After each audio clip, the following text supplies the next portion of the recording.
প্রিয় দর্শক, জানিয়ে দেব আমাদের হাতে থাকা সর্বশেষ আপডেট, আন্তর্জাতিক বাংলা খবর। চ্যানেলটি সাবস্ক্রাইব করে আমাদের সাথেই থাকুন। যুক্তরাষ্ট্রের মধ্যস্থতায় ইসরায়েল ও হিজবুল্লাহর মধ্যে প্রাথমিক চুক্তি স্বাক্ষর। দীর্ঘ রক্তক্ষয়ী সংঘাতের পর অবশেষে লড়াই বন্ধে সম্মত হয়েছে ইসরায়েল এবং লেবাননের সশস্ত্র গোষ্ঠী হিজবুল্লাহ। যুক্তরাষ্ট্রের মধ্যস্থতায় দুই পক্ষের মধ্যে একটি প্রাথমিক চুক্তি স্বাক্ষরিত হয়েছে। তবে চুক্তি সম্পন্ন হলেও এটিকে চূড়ান্ত কোনো সমাধান নয়, বরং একটি প্রাথমিক পদক্ষেপ হিসেবে দেখছে উভয় পক্ষই।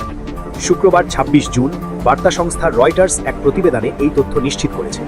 ওয়াশিংটনে মার্কিন পররাষ্ট্র দপ্তরে লেবাননের রাষ্ট্রদূত নাদা মোয়াদ এবং ইসরায়েলের রাষ্ট্রদূত ইয়েচিয়েল লিটার মার্কিন প্রতিনিধিদের উপস্থিতিতে এই দ্বিপাক্ষিক চুক্তিতে স্বাক্ষর করেন।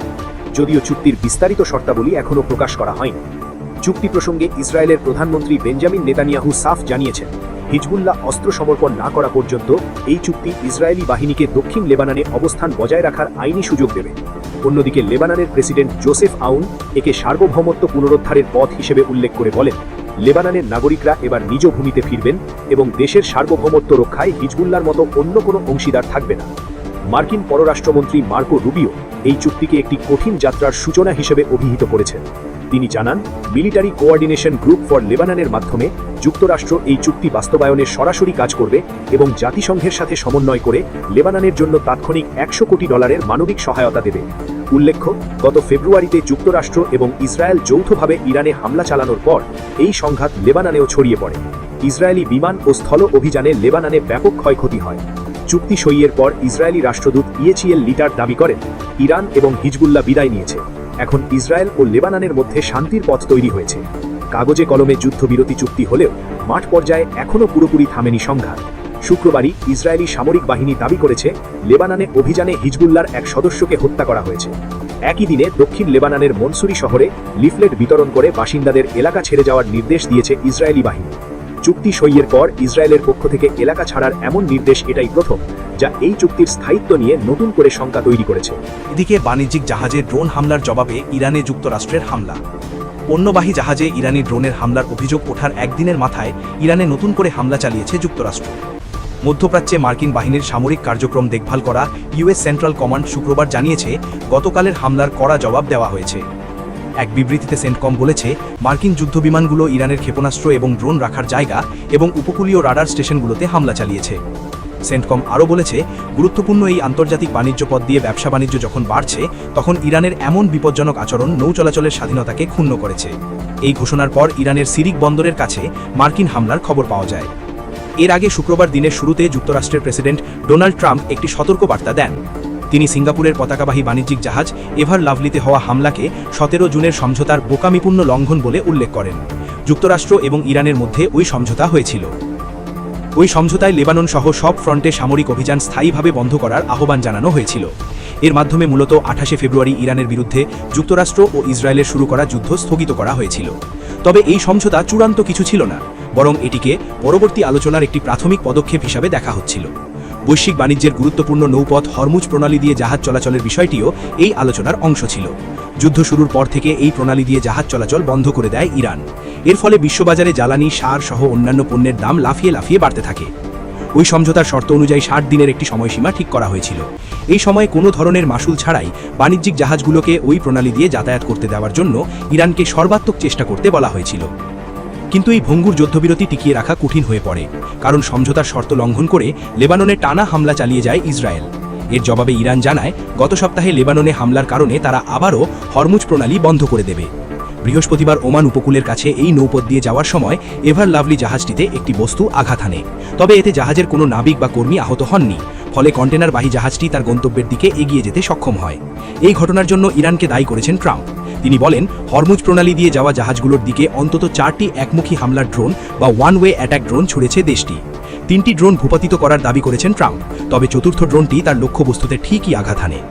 শুক্রবার এক সামাজিক যোগাযোগ মাধ্যমের পোস্টে এভার লাভলি জাহাজ প্রসঙ্গে ট্রাম্প লেখেন, ড্রোনগুলোর একটি খুব দামি ও বিশাল আকৃতির পণ্যবাহী জাহাজের ওপরের অংশকে শক্তভাবে আঘাত করেছে। পরে এক সংবাদ সম্মেলনে সাংবাদিকরা ট্রাম্পকে কাছে জানতে চান 17 জুনের সমঝোতায় হওয়া যুদ্ধবিরতি এখনও বহাল আছে কিনা। এর জবাবে ট্রাম্প বলেন, গতকাল তারা যে হামলা চালিয়েছে সেটা আমার মোটেও পছন্দ হয়নি। এরপর তিনি এভার লাভলি জাহাজের ক্ষতির কথা সংক্ষেপে তুলে ধরেন। তিনি বলেন, জাহাজটি কিছুটা ক্ষতিগ্রস্ত হয়েছে, তাদের এমনটা করা উচিত হয়নি, তাই আপনারা শীঘ্রই এর পরিণতি দেখতে পাবেন। সবশেষ জানিয়ে দেব উপসাগরীয় অঞ্চলের অন্যতম ধনী রাষ্ট্রে যে কারণে পরিণত হতে পারে ইরান। 4 দশকের বেশি সময় ধরে চলা মার্কিন নিষেধাজ্ঞা শিথিল হওয়ার ফলে ইরানের অর্থনীতিতে বড় ধরনের পরিবর্তনের সম্ভাবনা তৈরি হয়েছে। এই নীতি দীর্ঘমেয়াদে বহাল থাকলে তেল রপ্তানি, বৈদেশিক মুদ্রা আয় এবং নতুন বিনিয়োগের সুবাদে আগামী 1 দশকের মধ্যেই ইরান পারস্য উপসাগরীয় অঞ্চলের অন্যতম ধনী রাষ্ট্রে পরিণত হতে পারে বলে ধারণা করছেন বিশেষজ্ঞরা। দ্য ইকোনমিস্টের এক প্রতিবেদন থেকে এ তথ্য জানা যায়। চলমান বিশ্বকাপে ইরানের ফুটবল দলের দুর্দান্ত পারফরমেন্স যেমন দেশটিকে আলোচনায় এনেছে, তেমনি কূটনৈতিক অঙ্গনেও বড় সাফল্য অর্জন করেছে তেহরান। দীর্ঘ 4 দশকের নিষেধাজ্ঞা নীতিতে বড় পরিবর্তন এনে যুক্তরাষ্ট্র ইরানের তেল উৎপাদন, বিক্রি ও সরবরাহে 60 দিনের জন্য ছাড় দিয়েছে। এই সিদ্ধান্ত তাৎক্ষণিকভাবে ইরানের অর্থনীতিতে স্বস্তি এনে দিয়েছে এবং দীর্ঘমেয়াদে দেশটির অর্থনৈতিক পুনরুত্থানের সম্ভাবনাও জোরালো করেছে। 1979 সালের জিম্নি সংকটের পর যুক্তরাষ্ট্র ইরানের তেল আমদানিতে নিষেধাজ্ঞা আরোপ করে। পরবর্তীতে অন্যান্য দেশকেও ইরানের সঙ্গে তেল বাণিজ্য থেকে বিরত রাখতে সেকেন্ডারি স্যাংশন বা পরোক্ষ নিষেধাজ্ঞা চালু করা হয়। 2015 সালে পারমাণবিক চুক্তির আওতায় কিছু নিষেধাজ্ঞা শিথিল হলেও 2018 সালে ডোনাল্ড ট্রাম্প আবারও কঠোর নিষেধাজ্ঞা পুনর্বহাল করেন। 22 জুন যুক্তরাষ্ট্রের ট্রেজারি বিভাগ 60 দিনের জন্য ইরানের অপরিশোধিত তেল উৎপাদন, বিক্রি ও সরবরাহের ওপর থাকা নিষেধাজ্ঞা শিথিল করার ঘোষণা দেয়। এর ফলে মার্কিন কোম্পানিগুলো সরাসরি ইরানি তেল কিনতে পারবে, ডলারে মূল্য পরিশোধ করতে পারবে এবং আগে কালো তালিকাভুক্ত ট্যাঙ্কার থেকেও তেল সংগ্রহের সুযোগ পাবে। বিশ্লেষকদের মতে 1979 সালের পর এই প্রথম এত বড় পরিসরে ইরানি তেলের ওপর বিধিনিষেধ কার্যত শিথিল হল। ইরানের ওপর যুক্তরাষ্ট্রের তেল নিষেধাজ্ঞা শুরু হয় 1980 সালে। পরে 2010-এর দশকে আরও কঠোর সেকেন্ডারি স্যাংশন আরোপ করা হয়, যাতে অন্য দেশগুলোকেও ইরানি তেল কেনা থেকে বিরত রাখা হয়। 2015 সালে পারমাণবিক চুক্তির পর কিছু নিষেধাজ্ঞা স্থগিত হলেও 2018 সালে প্রেসিডেন্ট ডোনাল্ড ট্রাম্প চুক্তি থেকে সরে দাঁড়ানোর পর সেগুলো আবার কার্যকর হয়। বিশ্লেষকদের মতে এবারের সিদ্ধান্ত আগের সব ছাড়ের তুলনায় অনেক বেশি বিস্তৃত। এর মাধ্যমে ইরানের তেল রপ্তানির বড় বাধাগুলো সাময়িকভাবে দূর হয়েছে এবং দেশটির জ্বালানি খাত নতুন করে গতি পেতে শুরু করেছে। জ্বালানি বিশ্লেষণ প্রতিষ্ঠান ভর্টেক্সারের তথ্য অনুযায়ী মে মাসে প্রায় স্থবির অবস্থায় থাকা ইরানের তেল রপ্তানি বর্তমানে দৈনিক প্রায় 15 লাখ ব্যারেলে পৌঁছেছে। তবে যুদ্ধের আগে যে দৈনিক প্রায় 20 লাখ ব্যারেল রপ্তানি হতো সেই পর্যায়ে ফিরতে এখনও সময় লাগবে। তবে এবারের ছাড় অতীতের যে কোনো সময়ের তুলনায় অনেক বেশি বিস্তৃত। যুদ্ধ চলাকালীন ট্রাম্প প্রশাসন জাহাজে বোঝাই হয়ে থাকা তেল রপ্তানিতে ছাড় দিয়েছিল। ওবামা প্রশাসনের দেওয়া লাইসেন্সের শর্ত ছিল তেল কেনা ধাপে ধাপে কমাতে হবে। ফলে 2011 সালে দৈনিক 25 লাখ ব্যারেল তেল রপ্তানি পরের বছর কমে 15 লাখ ব্যারেলে নেমে আসে। ওবামার পারমাণবিক চুক্তিও কেবল পরোক্ষ নিষেধাজ্ঞাগুলোই স্থগিত করেছিল। তবে 3 বছর পর সেই চুক্তি বাতিল করে আরও কঠোর নিষেধাজ্ঞা পুনর্বহাল করেন ডোনাল্ড ট্রাম্প। কিন্তু ট্রাম্পের নতুন লাইসেন্সে এমন কোনো শর্ত নেই। মার্কিন শোধনাগারগুলো এখন সরাসরি পারস্যের পেট্রোলিয়াম কিনতে পারবে এবং ডলারে তার দাম পরিশোধ করতে পারবে। এমনকি কালো তালিকাভুক্ত ট্যাঙ্কার থেকেও তেল নেওয়া যাবে। এর ফলে 1979 সালের প্রথম নিষেধাজ্ঞা অন্তত সাময়িকভাবে কার্যত স্থগিত হলো। আলোচনায় ইরান এখনও উল্লেখযোগ্য কোনো ছাড় দেয়নি। তবু ওয়াশিংটন হঠাৎ এত উদার হলো কেন? এর একটি স্পষ্ট উদ্দেশ্য হলো আলোচনা চালিয়ে যাওয়া এবং লেবাননে ইসরায়েলের হামলা সত্ত্বেও হরমুজ প্রণালী খোলা রাখা। মার্কিন জ্বালানি উপদেষ্টা মিশেল ব্রোহার জানান, এই পদক্ষেপ বিশ্ববাজারে তেলের দাম কমাবে বলে আশা করছে ট্রাম্প প্রশাসন। এতে চীন সস্তায় ইরানি তেল কেনার সুযোগ হারাবে এবং ইরানও হরমুজ প্রণালী বন্ধ করা থেকে বিরত থাকবে।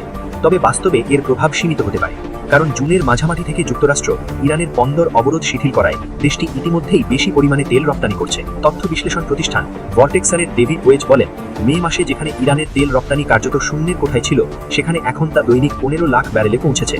তেহরানের প্রধান রপ্তানি টার্মিনাল খার্গ দ্বীপ থেকেও জাহাজে তেল বোঝাইয়ের হার বেড়েছে। এদিকে হরমুজ প্রণালী খোলা রাখার লক্ষ্যেও নিষেধাজ্ঞা শিথিল করার প্রত্যাশিত সুফল এখনও দেখা যায়নি। 17 জুন ট্রাম্প যখন ইরানের প্রেসিডেন্টের সঙ্গে প্রাথমিক চুক্তিতে সই করেন, তার কয়েকদিনের মধ্যেই ইরান আবার হরমুজ প্রণালী বন্ধ করার ঘোষণা দেয়। তাতে চুক্তির পর ইরান ছাড়া অন্য দেশের জাহাজের চলাচল যেটুকু বেড়েছিল তা দ্রুতই থেমে যায়। বিপরীতে ইরানের নিজস্ব জাহাজের চলাচল বাড়তেই থাকে। তবে সার্বিকভাবে এখন হরমুজে জাহাজ চলাচল বাড়ছে। একই সঙ্গে যুক্তরাষ্ট্র এবং ইরানের উত্তেজনাও বাড়ছে। দীর্ঘমেয়াদে আশঙ্কা রয়েছে ইরান